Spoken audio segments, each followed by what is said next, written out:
Welcome to Scare Garage. Javimas, and I hope I'm not butchering your name. Wrote a comment in about vacuum line routing, and we're going to answer that today. Stand by. I'm calling you Jay because I know I'm butchering your name. So anyway, here's what you got. All right, what you told me was that this here's your map sensor, okay?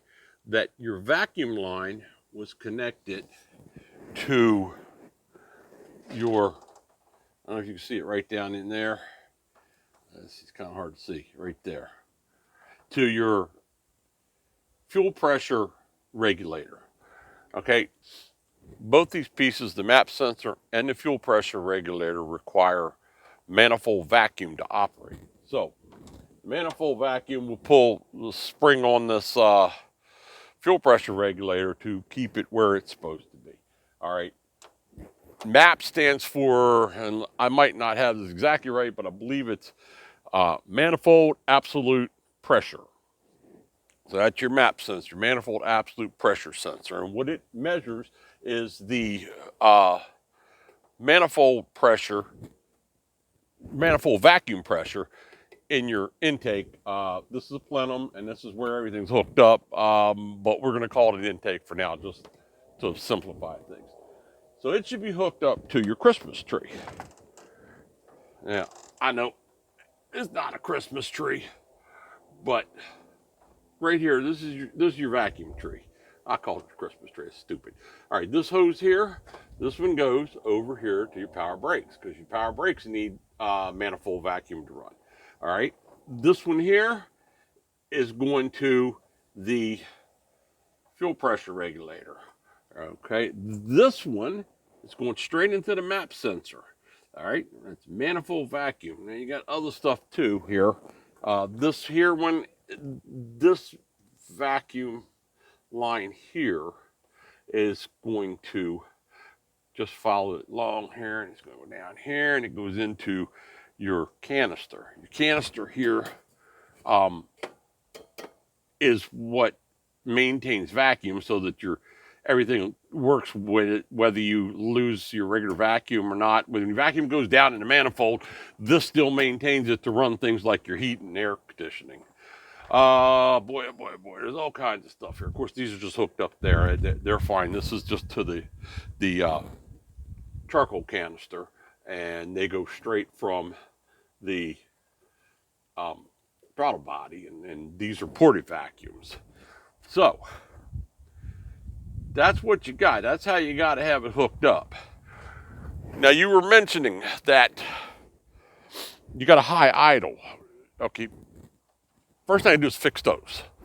And then what you want to do is you want to make sure that every one of these either goes somewhere or is plugged off. The other ones that come off of here, they go to, this one goes to your heat and air conditioning system. Yeah, and then there's other vacuums that run from here and here and all, and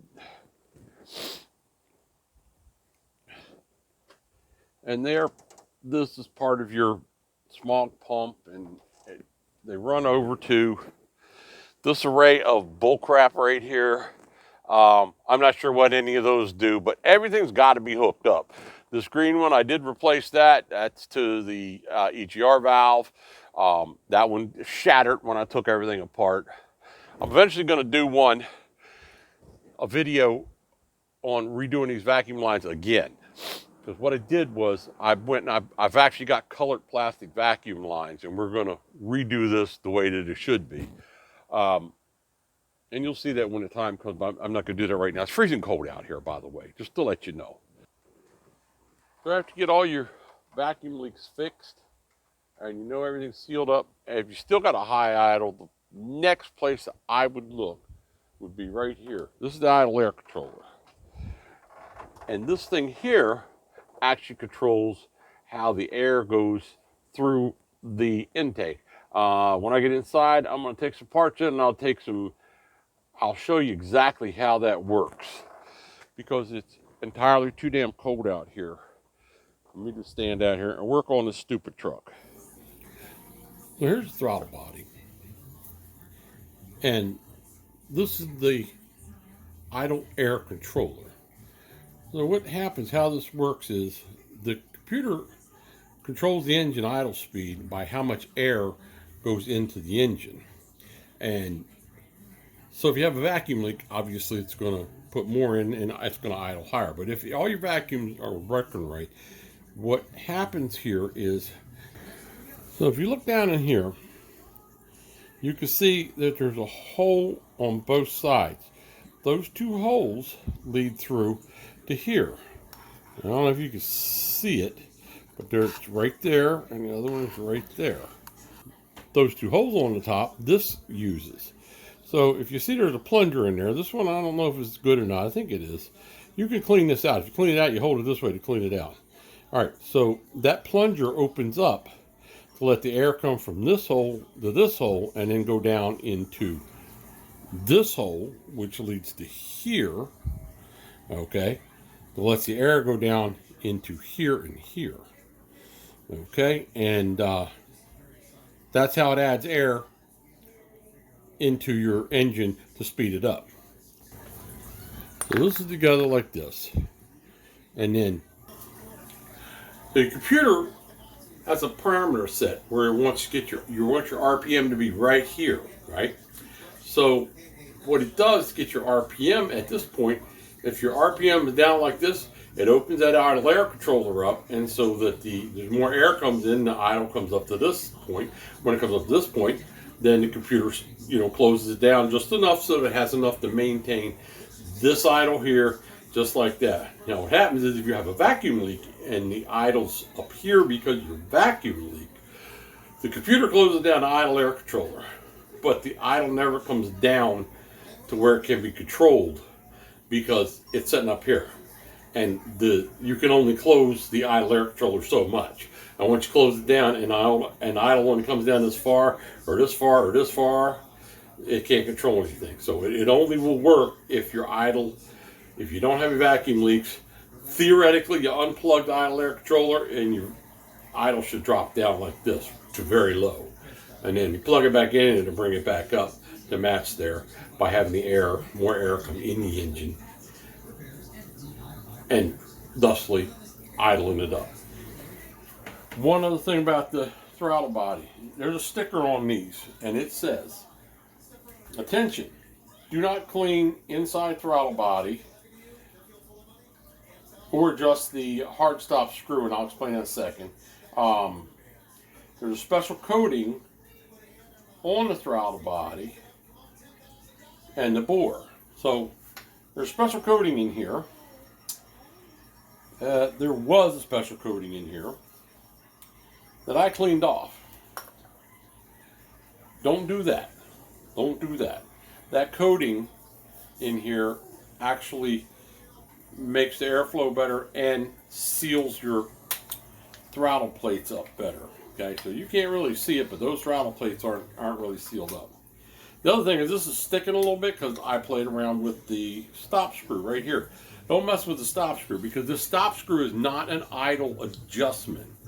What this is the stop screw only is there to keep the throttle plates from closing all the way and thus sticking. And how's it go? How do you go? There we go. Yeah, I feel it sticking a little bit, but yeah, after it sets a little bit, it'll be really sticky right here because it's too closed up. It should keep that just barely off of the throttle bore so that it doesn't stick, and that's what it's for. Don't clean the inside of these. I went back and got the other one off of the van that I got the plenum off of because this one leaks now because they cleaned it out too well. I do have a new idle air controller on it. And like I said, it opens up, it pulls air in here, which, if you notice, this hole here has these passages here, okay? Now your